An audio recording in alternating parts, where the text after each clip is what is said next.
نحمدہ و نصلی علی رسولہ الکریم اما بعد فاعوذ باللہ من الشیطان الرجیم بسم اللہ الرحمن الرحیم۔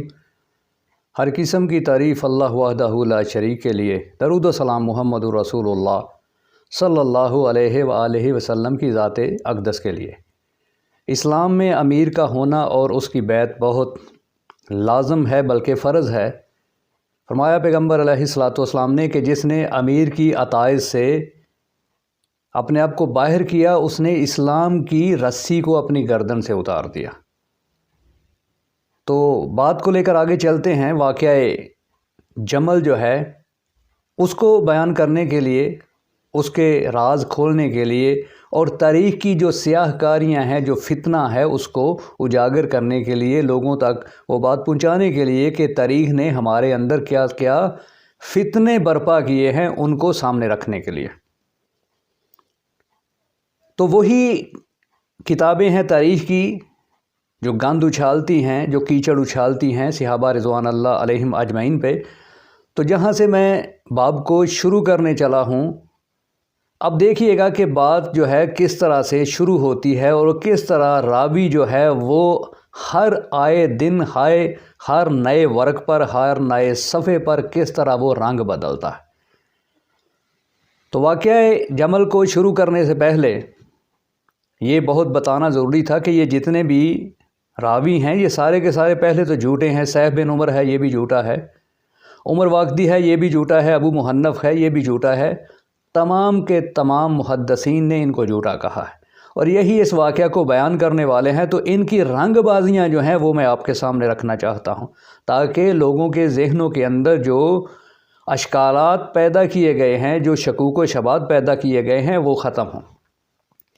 تو آئیے بات کو لے کر آگے چلتے ہیں۔ جب حضرت عثمان غنی رضی اللہ تعالیٰ عنہ کو شہید کیا گیا تو عبداللہ بن بدیل فرماتے ہیں کہ میں حضرت عائشہ صدیقہ رضی اللہ تعالیٰ عنہ کے پاس گیا اور میں نے ان سے کہا کہ اے عائشہ صدیقہ کائنات رضی اللہ تعالیٰ عنہ، عثمان غنی رضی اللہ تعالیٰ عنہ کو تو شہید کر دیا گیا ہے، آپ میرے لیے کیا حکم صادر فرماتی ہیں؟ تو اما عائشہ صدیقہ کائنات رضی اللہ تعالیٰ عنہ کا مقدس فرمان سنیے۔ فرمایا کہ حضرت علی رضی اللہ تعالیٰ عنہ کو امیر بنا لو، ان کے ساتھ چمٹ جاؤ، ان کی بیعت کر لو۔ مصنف ابن ابی شیبہ جلد نمبر 15 صفحہ 285۔ اس کے بعد جو بیان کرتے ہیں یہی لوگ، انہی لوگوں کی کتابوں سے میں آپ کے سامنے باتیں رکھوں گا اور آپ کو بتاؤں گا کہ کس کس جگہ پر انہوں نے رنگ بازی کی ہے، یہ رنگ بدلتے ہیں گرکٹ کی طرح، اور کس طرح مسلمانوں کے اندر ان کے جذبات کو انہوں نے بھڑکایا ہے، انتشار پیدا کیا ہے۔ اور وحدت، امارت کا مطلب یہ ہے وحدت، ایک امت کا ہونا، ایک امیر کا ہونا اور اس پر سب کا سب جم جانا۔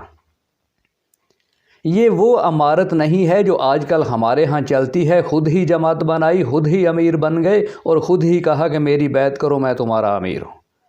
یہ وہ والی امارت نہیں ہے، یہ وہ امارت ہے جس پر اس وقت کے تمام مسلمان متفق ہوں، جس آدمی پر اس کو امیر بنایا جاتا ہے، پھر اس کی بیعت کی جاتی ہے، جو بہت لازم ہے، ملزوم ہے۔ جو بیعت نہیں کرتا وہ اسلام کی رسی کو اپنی گردن سے نکال دیتا۔ تو یہ آج کی بیعت اور وہ بیعت، اس میں بڑا فرق ہے۔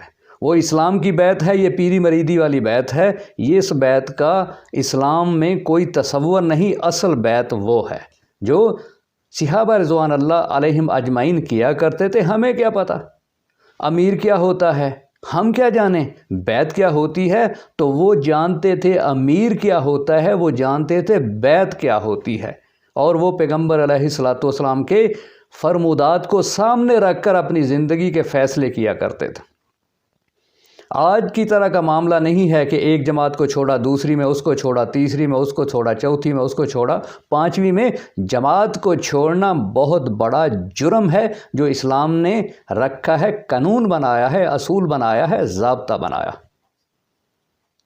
تو اس کے بعد طبری ہے جلد نمبر 3 صفحہ 450 اس کے اوپر مصنف کیا لکھتا ہے کہ حضرت عثمان غنی رضی اللہ تعالیٰ عنہ کی جب شہادت ہوتی ہے تو تمام کے تمام صحابہ رضوان اللہ علیہم اجمعین حضرت علی رضی اللہ تعالیٰ عنہ کے پاس آئے اور ان سے کہا کہ آپ کا امیر ہونا بہت ضروری ہے، اور ہم اور کسی کو اس منصب کے لیے آپ سے زیادہ حقدار نہیں سمجھتے۔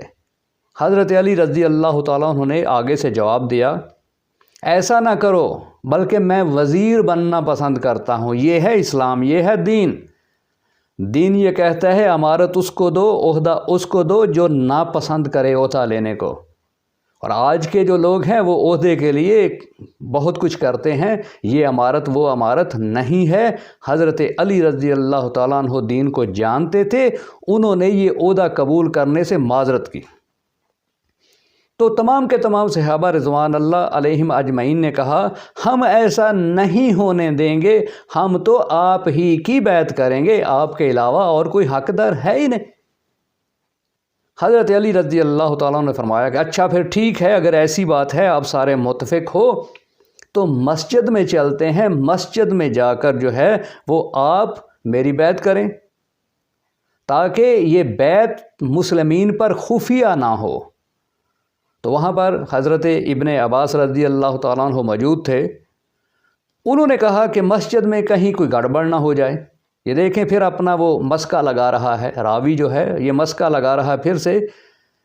تو حضرت علی رضی اللہ تعالیٰ عنہ نے فرمایا کہ نہیں، میں گھر پر بیعت نہیں لوں گا۔ انہوں نے گھر پر بیعت لینے سے انکار کر دیا۔ اس کے بعد وہ فرماتا ہے، راوی لکھتا ہے کہ حضرت علی رضی اللہ تعالیٰ عنہ مسجد میں داخل ہوئے، وہاں پر تمام کے تمام صحابہ جن میں انصار بھی موجود تھے اور مہاجرین بھی موجود تھے، سب کے سب نے متفقہ طور پہ حضرت علی رضی اللہ تعالیٰ عنہ کو خلیفہ منتخب کیا اور سب نے بیعت کی۔ تو یہاں سے شروع کرتے ہیں، یہ ہے حقیقت۔ اس کے بعد جو تاریخ کا فتنہ ہے اس کو بھی آپ کے سامنے رکھیں گے، اس کو بھی لیتے چلیں گے۔ تو مزید معلومات جاننے کے لیے ہمارے ساتھ جڑے رہیے گا۔ اپنے لیے بھی اللہ رب العزت سے دعا ہے، آپ سب دوستوں بزرگوں اور ساتھیوں کے لیے بھی اللہ رب العزت سے دعا ہے کہ اللہ تبارک و تعالی ہم سب کو صحیح دین کو سمجھنے اور دین دشمن اور صحابہ دشمن عناصر سے بچنے کی توفیق عطا فرمائے۔ وآخر دعوانا ان الحمد للہ رب العالمین۔